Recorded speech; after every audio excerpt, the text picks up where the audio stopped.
A Câmara dos Deputados aprovou a urgência do PL que regulamenta as Big Techs. Medida importante, mas ainda é insuficiente. Vem comigo. Antes de seguir, gostaria de pedir seu like nesse vídeo e sua inscrição nesse canal. Também gostaria, caso você possa e queira, sua contribuição aqui no canal clicando no botão valeu, porque assim você nos ajuda a chegar a mais pessoas. Obrigado.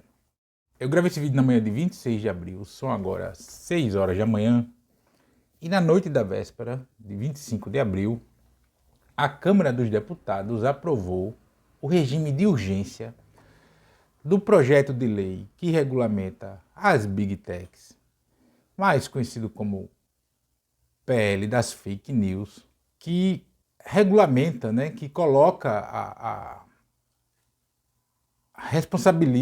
coloca a responsabilidade sobre as plataformas de redes sociais e aplicativos de mensagem sobre a disseminação de mentiras, discurso de ódio, negacionismo, mensagens que coloquem em risco não só a estrutura democrática brasileira, mas também a saúde coletiva das pessoas, enfim, coisas que a gente viu nos últimos anos em abundância.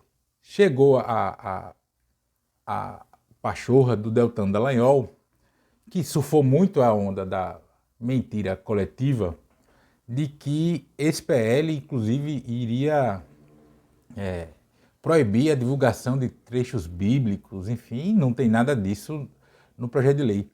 Ao contrário, o projeto de lei ele é explícito em garantir a liberdade de manifestação religiosa, enfim.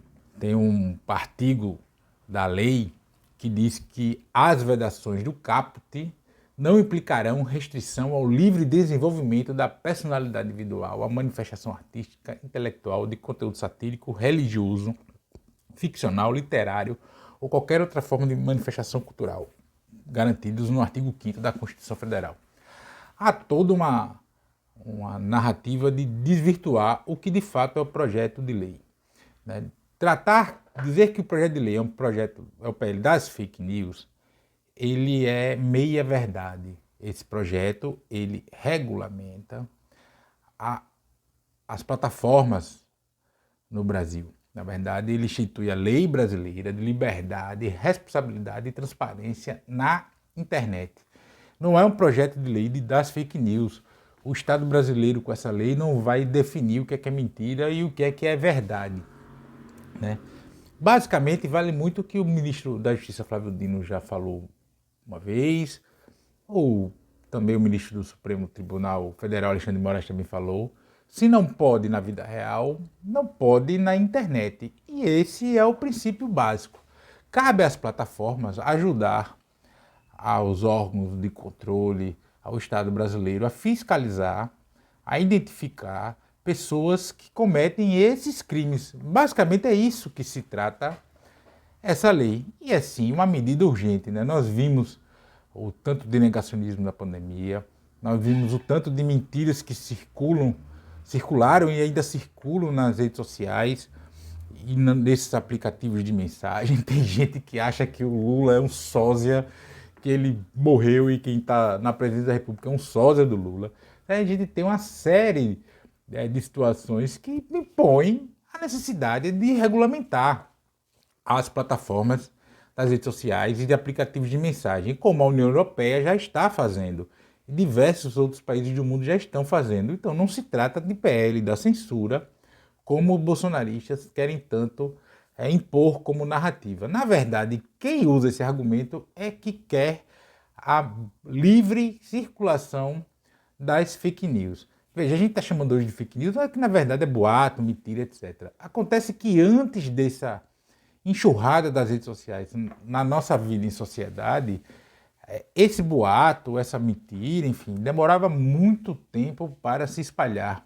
E agora se espalha muito rápido, Em questão de horas, minutos, muita gente já está sabendo, inclusive podendo afetar o convívio em sociedade, seja numa localidade menor, seja em larga escala, né? Como a gente tem visto, como foi o caso do negacionismo no combate à pandemia de Covid-19, besteira sobre urnas eletrônicas e o Lula ser um sósia.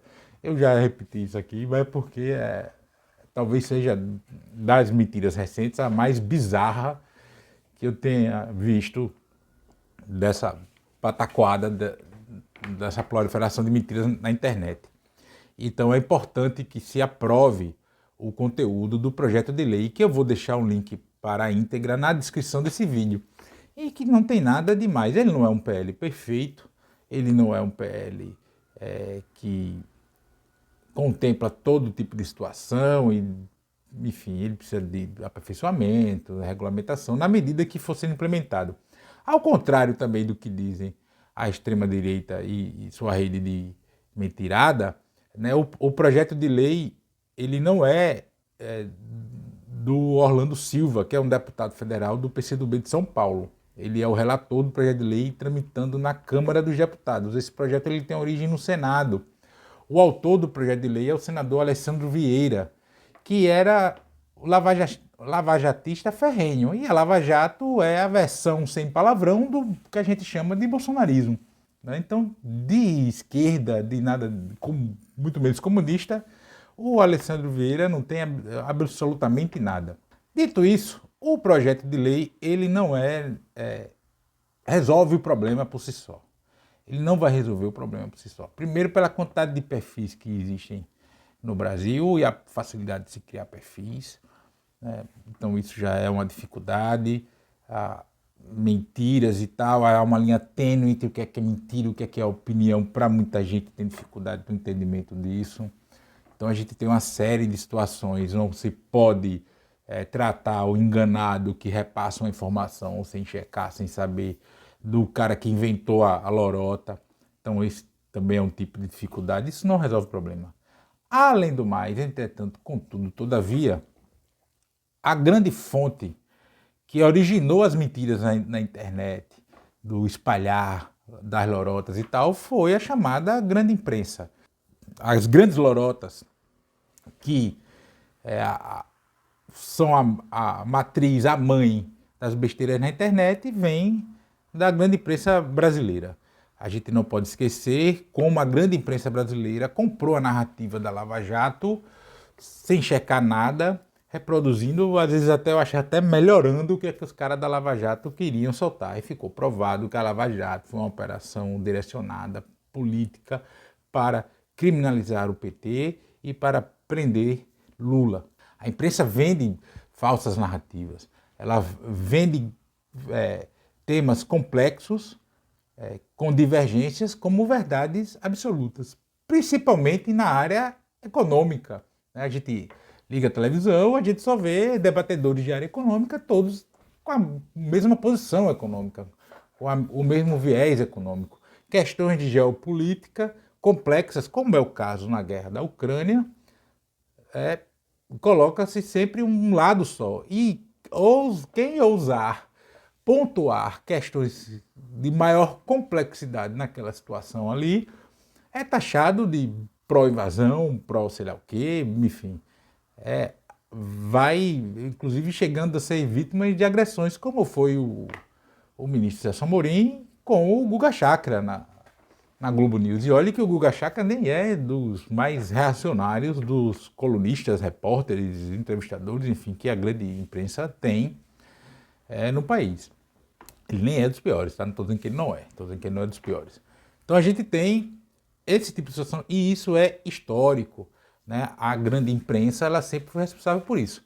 Regulamentar as big techs, que a sua atuação no Brasil elas tenham mais conformidade com a lei e que elas facilitem, inclusive, o acesso dos nossos órgãos de justiça, de controle à proliferação de crimes, é urgente de ser aprovada, é importante que seja. Eu estou gravando esse vídeo no dia 26/4, o regime de urgência foi aprovado no dia 25 e o mérito do tema deve ser votado no dia 2 de maio. No caso, na próxima terça-feira, hoje é quarta-feira, hoje, o dia que eu gravo esse vídeo, deve ser votado. Isso é urgente. Mas a regulamentação dos chamados meios de comunicação também é urgente, como prevê a nossa Constituição. E se você acha que eu estou falando besteira, vai lá na Constituição Federal, artigos 220, 221 e 222. Tem lá tudo como tem que funcionar os meios de comunicação no Brasil, estão lá. Desde o formato empresarial, que você não pode acumular veículos de radiodifusão e impressos, né? Assim como o perfil do conteúdo, não o conteúdo em si. O conteúdo em si é livre no Brasil, é uma garantia constitucional que deve ser defendida aos residentes. Mas tem lá o perfil cultural, enfim, que defenda a identidade cultural brasileira, esse tipo de situação. Tudo isso, essencialmente, seja das Big Techs e dos meios de comunicação, precisam ser feitos a partir de um debate fraterno, sério, baseado essencialmente na honestidade intelectual e não em falácias lorotas, com medo de perda de instrumento de guerra política, de guerra de narrativa. E isso é um problema que precisa ser feito de fato, de forma sincera e honesta. O outro problema também é verdade que o Congresso Nacional está infestado de moscas gritantes, né? Que são os chamados bolsonaristas raiz, que todo debate que tem, eles atuam apenas para o tumulto e para fazer recorte para suas redes sociais. Então isso, inclusive, dificulta até o debate mais complexo na Câmara de Deputados. E isso é um problema que nós vamos ter que aprender a lidar nos próximos anos, que eu espero que atenue. O PL é importante, ele ajuda, é urgente ser aprovado, né? Não sem discussão, não sem o devido debate, enfim, é preciso que se tenha, ou agora o que der para fazer, porque já foi aprovada a urgência, apesar dele já vir do Senado, enfim, já tem um tempo tramitando na Câmara de Deputados, isso é importante, mas é preciso também a regulamentação dos meios de comunicação da radiodifusão no Brasil, porque senão você resolveu só uma parte do problema, não talvez a origem dele. Mas e você, o que acha disso tudo? Comenta aqui. Também peço o like nesse vídeo e sua inscrição nesse canal. Peço, caso você possa e queira, a sua contribuição aqui no canal, clicando no botão valeu. Peço também que você acesse meu blog de texto, que está passando aqui embaixo na imagem. Compartilhe esse vídeo em todas as suas redes sociais, inclusive no WhatsApp, Telegram, se você tiver, porque assim você fortalece a luta minha e sua contra o fascismo à brasileira. E nos comentários, sempre lembrando, você pode discordar de tudo que eu acabei de falar.